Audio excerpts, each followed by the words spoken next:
Yeah, he submitted the package for DO and everything. Didn't necessarily communicate. I saw it was Height.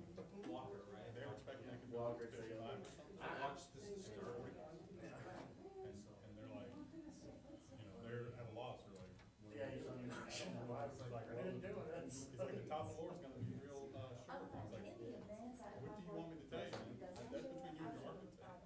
That's what I figured, I figured, yeah, I mean, we can start with it. Too long, like UCC.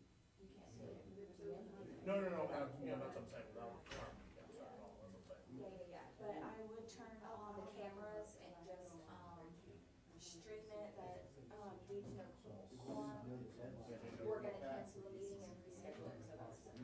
Yeah, no, it's not working. Yeah, I'd like to hear that. I would make a recommendation. I'll check with our day to see how much time we got left. It might just drop on the agenda. Yeah, about this, that's fine. Roger, see, that's. Yeah, and I can only put the regular minutes in there, I can't do the rezoning minutes at the next meeting, so I can do that for the rest of the We can make a change. If you want to vote, yeah, oh, the recommendation is to do this.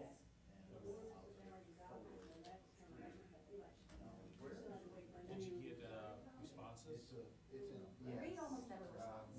It's, if you're not, you're responsible. I at least try to get within Yeah. 3 days, and I try to do it on the Thursday prior. Yeah, that's very. I respond to the minutes. Yeah, I like that. I only get the email once a month. I don't even check it. That's what's going on. I know not. Yeah, I'll take all the pictures, I know we. Accurate? You don't touch that. That's only when I use it.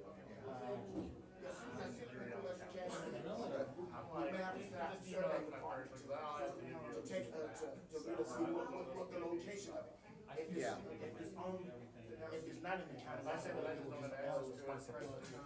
And we can help force that if the tree is endangered, if the tree is dangerous. So there's no shoulders and the street probably doesn't even meet with the modern width requirements, Horseshoe Court.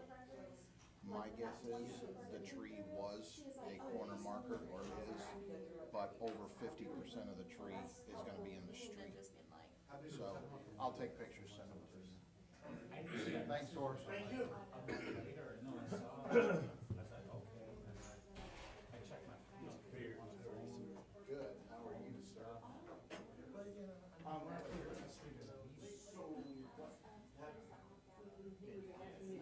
called James yesterday and I emailed him the same email to my sister. That was the whole reason. I have vistas, I swear it wasn't my design. I have dates, see, it needs to be brought back to UCC.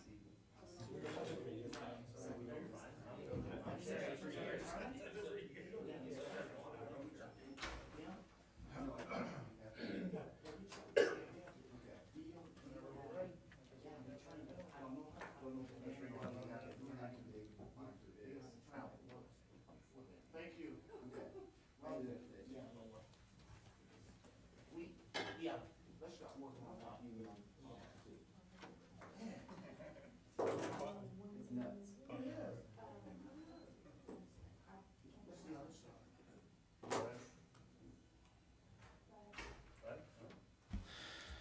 Good morning. Let's get to this. It's my first chair of the planning board, and let's make it an easy and fast one. All right, this meeting of the Escambia County Planning Board for October 3rd, 2023 is hereby called to order with 4 voting members, so we do have a quorum. Just a reminder to turn off all electronic devices. Horace. All right, let's stand for the Pledge of Allegiance. Pledge allegiance to the flag of the United States of America and to the republic for which it stands, one nation, under God, indivisible, With liberty and justice for all. for all.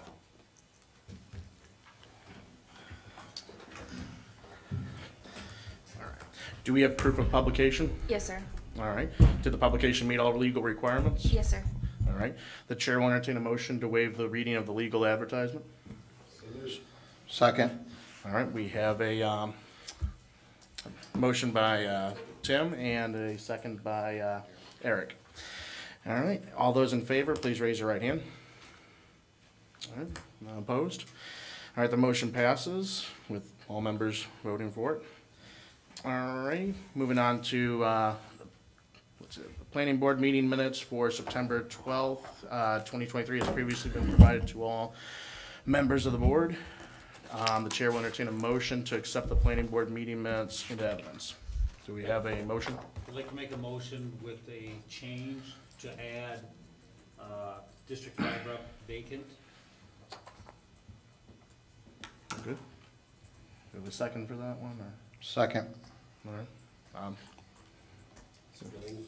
Oh, I'm go ahead. just curious. You wanna, was, Yeah, give me a little because, description. well, Wayne's no longer on the planning board, so he's just clarifying that that seat is vacant. So just more of a clerical thing.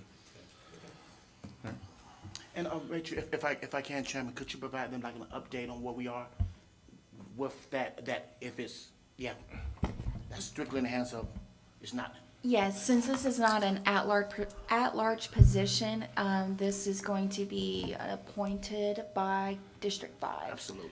So for now, I'll start adding in the minutes, vacant District 5. That way it just shows that he's not absent, he's empty.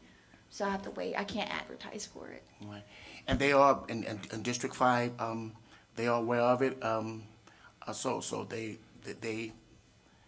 know they have to find someone, so, and they are moving in that. Okay.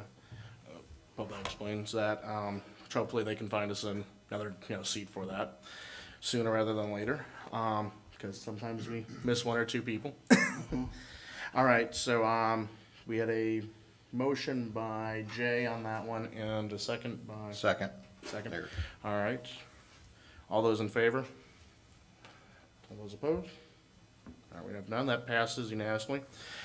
Let's move on to the acceptance package here. We got the planning board hearing package for October 3rd, 2023 has previously been provided to the board members. The chair will entertain a motion to accept the planning board hearing package and legal advertisement into evidence. All right. Second. All right, we have Jay motioning and Eric seconding. All right, all those in for it, raise your right hand. All right. Oh, actually, we have 5 members now. All right, hey, Reed. Okay, I guess we're on to the public hearings now. Or actually, that vote was passed for the hearing package, so I guess we're on to that. Is staff ready to present that for the CRA overlays?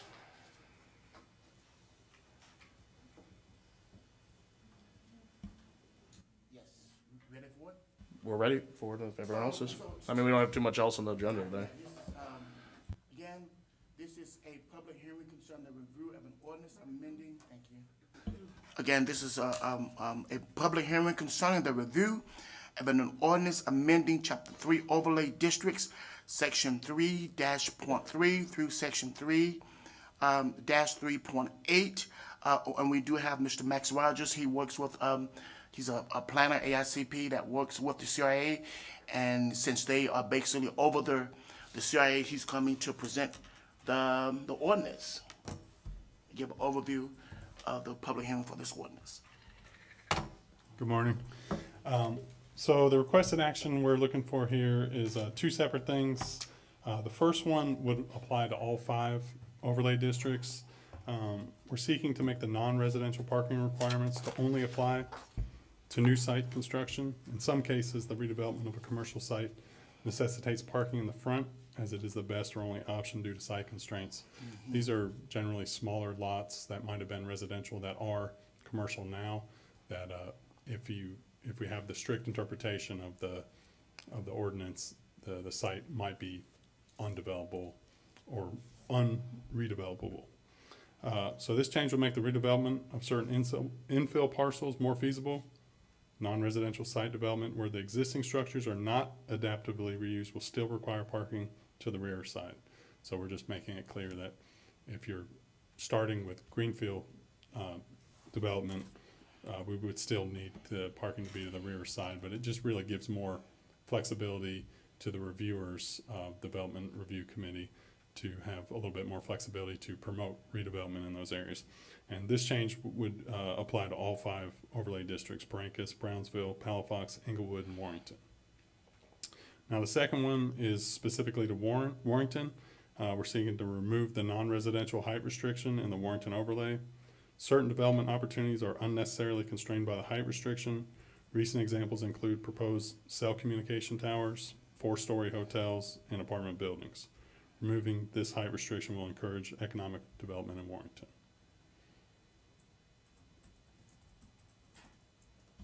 I mean, you know, I've always been critical of the CRA's overlays, and that doesn't matter where in this county.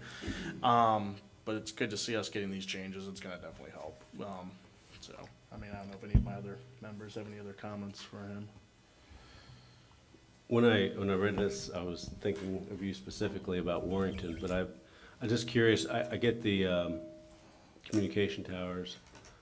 Tell me about a 4-story hotel. Give me just an example. What would the Sure. with and without? So, with the height restriction at 45 feet, most modern hotels typically don't just have a flat roof. They have a little bit of a facade at the front that makes the building a little bit taller. So, at 45 feet, it almost makes a 4-story hotel almost impossible, unless you really square it off and make the ceiling height lower. So, you know, I'm not sure if it's, you know, the arbitrary nature of what's so special about 45 feet. It's not specific to any district. It's in all of the districts. So, like you said, for a cell communication tower, that's obvious that it needs to be much higher than 45 feet, but they are presently not allowed in the strict interpretation of the ordinance, as well as a hotel that is above 45 feet. I think I'm reminded of DPZ's overlay over in 30A, and that's what when we were talking about the Perdido Key one, they brought that height restriction. And that's primarily trying to keep the condo canyon out of the equation, shed, which yes. obviously doesn't apply to Warrington. Absolutely. And so, makes perfect sense. Yeah, because at its core, it's kind of counterintuitive to the whole redevelopment prospects of a CRA. You know, anything that prohibits it, I hate to say it, just doesn't feel like it's achieving the goal of the CRA.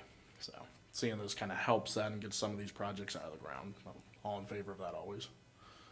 So if there's any more discussion or. So there will be no height restriction? In Warrington, if this was approved. So, And let's clarify, there are height restrictions that are dictated by the zoning districts. But in all of the overlay areas, per se, that requirement supersedes the zoning district requirements. So in addition to the zoning districts? Yes, sir. Yes, sir. Copy. Mr. Chair, something from the Navy here. So one of the concerns we had looking at this is that when you just read it and it says no height restrictions, this is AIPD 2. It's kind of in the V of both of our flight paths, and generally you would do an FAA obstruction evaluation that goes through the FAA, channels through us because it's our airspace. I didn't see any of that in here or any kind of mention. Is there going to be a Sears Tower put up in Warrington? Probably not. But we did recently have a developer try to was making some plans for an area right close to our bridge, and we actually ran an evaluation for it, which generally we can't do just for kicks, but we ran it, and the guy he made it by 6 feet, and that was 120 feet. So there's no mention here, and Horace, maybe there's something that covers it elsewhere, and I did talk to Andrew short about this. When you have AIPD 2, basically the underlying zoning districts, basically that governs that aspect. right. However, even though you're in AIPD 2, there still is a requirement that for any of these AIPDs, whether AIPD 1 or 2, that the Navy basically have a seat at the table, and if they have a concern, they can raise their concerns. Okay. So it's and that's through the DRC process. And with that, because of the interlocal agreement with the county, to always want to support and be engaged with the Navy, there's going to be a strong, very, very strong push for that person who basically is not being collaborative with the Navy, that the county will support. Understood, and The Navy. that's always happened. Just when I see the word unrestricted. Right. So we passed it around a couple of our, more of the experts on airspace, and they were really just more so, as long as any developer going in knows that they have to at least, and that could be a cell tower. We've had cell towers that were Absolutely. pretty tall. So, yeah, so we have the existing zoning and the overlay sitting on top of it, and we're just redlining out the height restriction of the CRA overlay. So the existing zoning, Absolutely. everything, the foundation is still there, but to make it clean, a clean change to the ordinance would be to redline out the height restriction. So that's, it probably wasn't clear in that as you had questions, but by removing the height restriction of the CRA overlay, it defaults to this background zoning.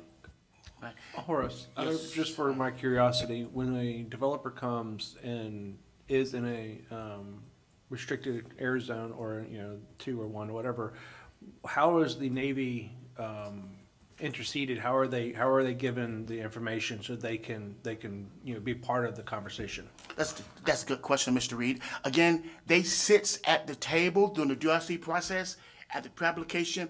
If they are in those areas, we send them the plans. We send them they have access to all of the plans, all of the comments, and they make their comments. They send it back to the planner, and it goes out to them, and that's when the engagement process starts. And if the Navy is not satisfied, they would not proceed to the issuance of a DO until there is compliance given or understanding, or we don't have no objections. So they are in at the very, very beginning and initial stages, all the way through the process. Yes, I'll back that up by saying it's either through the DRC process, or sometimes we get something from FAA. We've commented on towers that were in Molino. Absolutely. Which really, was okay, but there's a lot of flight traffic up there for training and helicopters, so it was worth taking a look at. Yeah, and we take, and again, the AIPDs, that's very, very serious. We do not, even through the real estate disclosure, there's, at the front counter plan or planning board, BOA, we take those matters very, very serious, especially as it relates to the Navy. And the Board of County Commissioners do as well. Mr. Chair, I was going to state, I think you hit it though with the FAA. If we did WCI, we did a tower on the intercoastal, and our first layer, it's not unrestricted completely. We had to go and get FAA, and FAA was very clear. They said if you have 120 feet, if you go 120 feet and 1 inch, we will have the building torn down. They made it very clear, and we were at 117.6 because I was terrified of that occurring, and you didn't mess with them. And that was the first layer. That was without an overlay, so that's still in place. I mean, so I don't think it's just unbridled, hey, I'm gonna go build the Sears Tower in there, I mean, this overlay goes away December 31st of 2025 anyways. I mean, at the crux of it is just an overlay. So we're talking about for a handful of projects just to get them through in the meantime. I mean, that is really what this is. So. Let's be clear that although the overlay, they may sunset, but the purpose of these overlays basically to eliminate a proliferation of uses that may have basically been in place in such proliferation. So the purpose of the overlay is not just to prevent development, it also is to guard and to eliminate blight and many of those uses that have been problematic in those areas. That's the purpose, to basically help going forward. It's a redevelopment area to eliminate things that may have just gone on and perpetuation. So that's why, although they can be sunsetted, but with my experience, I have seen the need for having many of these restrictions in these overlay areas.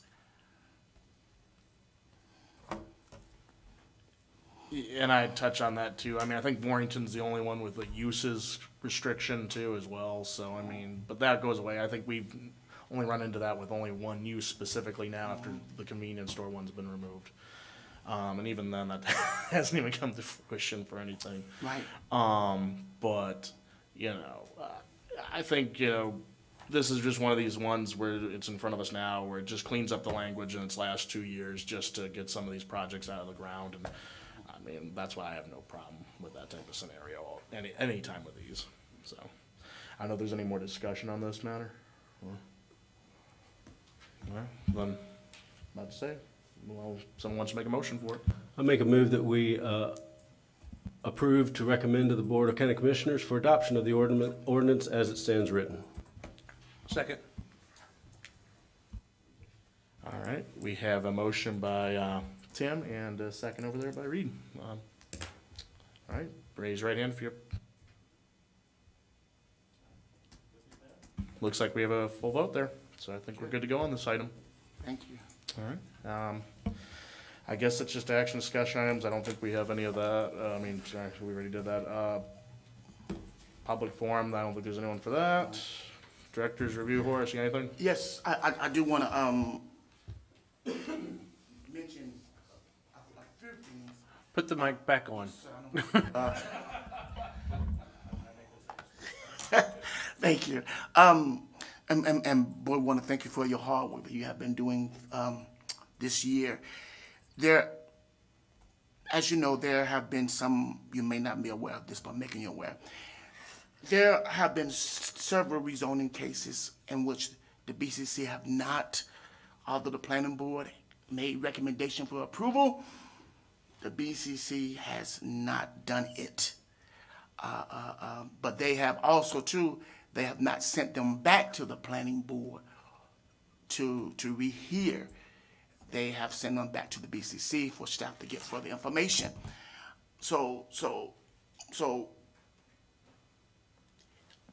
that, I mean, concerning different things such as infill townhomes, apartments, those things are very, very touchy right now within the existing community.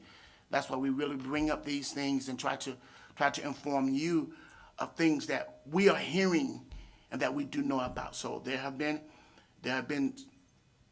at least 2 within the last couple of months that are coming back before the Board of County Commissioners because they did not approve it. They did not deny it, but they didn't approve it either. And staff has been working those things to try to get them to the point where it can come back before the board. Question. For action. I'm not aware of these two, so I have a question for you, for staff. These are 2 cases where we voted to recommend approval, and they denied. In our vote for recommending approval, did we agree or disagree with your staff findings? In both cases, they were agreed upon. The recommendation was to proceed. Okay, so our vote Thank was you, Mr. not Reed. an exception to staff findings? Absolutely. Okay, thank you. Horace, are you gently and diplomatically telling us perhaps that maybe we need to do a more thorough job, or is, I guess to Mr. Fear's point, you're saying that we adopted the county's staff's recommendations. Is there something additionally we need to do to provide the Board of County Commissioners more detail, or is it them doing their homework for the community? It's a matter of, it's just issues. We have to basically base our opinion, base what we see in the Land Development Code per the black and white language of the code. And I'm glad that y'all do that as well. So it just what's in the community right now. There are some concerns about certain projects that's being developed because of infill development, and those are the concerns. Now, when I'm glad, in most cases, I would say about 90% of the time, when staff do say no, about 90% of the time, you all do say, we support. And that's good, because that's y'all do have the right. Y'all do sometimes see things differently than what we see them. Mr. Powell, I'm just looking at that tree back there. And that's your job of the planning board, to review, to hear, and if you don't agree, to say your reason why you don't agree, and what y'all do that with the help of our good counsel on that, and there is no issue on that. So So both of these, they were recommended for approval by us and then dropped. So it wasn't voted on by the BCC, it was actually dropped.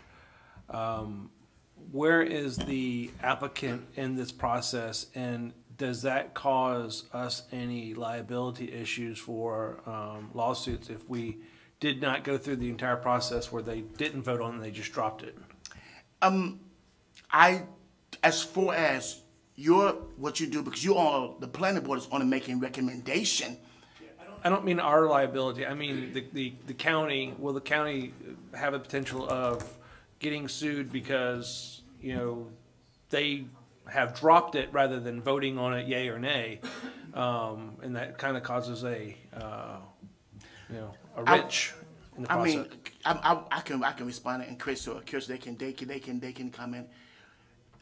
They can always basically try to present a suit on that impact, but that'll go through our county's legal department and try to work that out before it goes to the actual hearing. But they can always try to raise that. So I have not. So you don't know where the applicants are on these two cases that were dropped? I do know where they are. But Okay. I just asked a generalized question. I do know where they are on those two. Okay. One is just basically, I think he saw the handwriting on the wall himself, and they decided they may be coming back at a later date.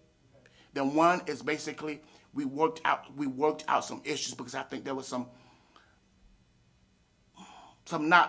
clarity that the citizen who needed, and we worked out those things. They needed some more direction, because sometimes planning and land use regulation is not always easy to understand. But we have gotten with them, and I think we got them a path going forward. Okay. So what I'm hearing is most of the stuff has a path, though, from us. Because I know the BCC voted down 2 or 3 rezonings straight up, did not go with ours, so. Absolutely. I know that was kind of a question on that one. Previously, when that first happened, I think back in May, I want to say. Right. But, I've been on this board a year. Is that fairly common that we see them go against the rezoning ones? More or less than the LDC ones? Let me put it this way. It's becoming more commonplace because of the concerns with the community now. It's becoming more commonplace because of the concerns that are being raised in the community now. So more on politics rather than rule. It's becoming more commonplace. What I'm also hearing is probably, you're not going to probably get that COM, but you'll probably get the HDMU or something like that, as long as you anticipate your lower zoning. So tell me the difference between, because I see on here, the difference between dropped and canceled. Was the meeting canceled, or was the case canceled? Because there's a couple of them that are canceled. I understand when the applicant withdraws, which there's a couple in here, but there's some that we approved and they just canceled. Yes. So tell us the difference between those two. Yes. I usually put drop by BCC if they voted on to drop it. If it was canceled, for example, the Beggs Lane and the Herman Street, those were both county projects. So those were canceled before they even got to the BCC. I could also have worded that drop by applicant, because it was us. Yeah, that would make it, if it's dropped by applicant, that makes it a little Okay. easier for us to understand. Okay. Thank you. Okay, if there's no more discussion on that, for director's review. I guess we're on the county attorney's report. Anything to report? I don't have anything. Awesome. All right. Yeah, it's always good. And then Rachel, it's on to you for meetings. So next month I only have 2 rezonings and one small scale that's gonna be scheduled. I did have one application come in for December so far for a rezoning, and it's still open for 2 more weeks. I will say this happened, this January date is subject to change as of a few days ago. The BCC will be voting on their 2024 calendar on Thursday, and this is going to be a BCC date that is proposed. What I'm looking at possibly doing is moving it to that Thursday. So when I send out my email November, I will let you know how January looks, if we could just move it to that Thursday. Because if I move it to the following week, it's so close to the February meeting, it's kind of hard with advertising and so forth, so we'll touch on January. Okay, that sounds like a plan. Okay, I don't think there's any more announcements or anything like that. So I guess we can go ahead and adjourn for today. Our motion for that.